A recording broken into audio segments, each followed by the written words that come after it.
तीनों दोस्त उस अंधेरे तहखाने में फंसे हुए थे। चारों तरफ जंजीरों में बंधी लाशें हिलने लगीं।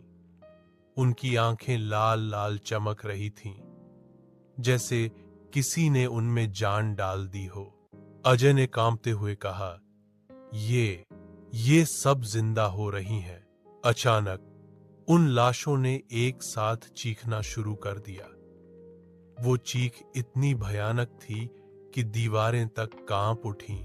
राहुल ने दीवार पर बनी एक दरार देखी और बोला, वहां से शायद निकलने का रास्ता है, चलो।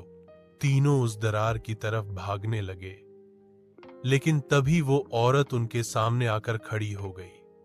अब उसका चेहरा पूरी तरह सड़ चुका था और आंखों से धुआं निकल रहा था।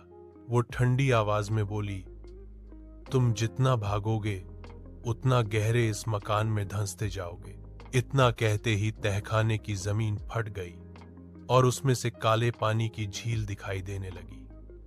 उस झील से हड्डियों वाले हाथ निकलकर तीनों को खींचने लगे। राहुल ने चीखते हुए दीवार की दरार पकड़ी, लेकिन जैसे ही उसने बाहर झांका, उसे दिखाई दिया कि मकान के बाहर कोई गांव भी नहीं था। चारों तरफ सिर्फ अंधेरा और लाशों का समंदर था। तीनों दोस्तों की चीखें अंधेरे में गूंज रही थी और भूतिया मकान नंबर 131 फिर से शांत खड़ा था, जैसे कुछ हुआ ही न हो।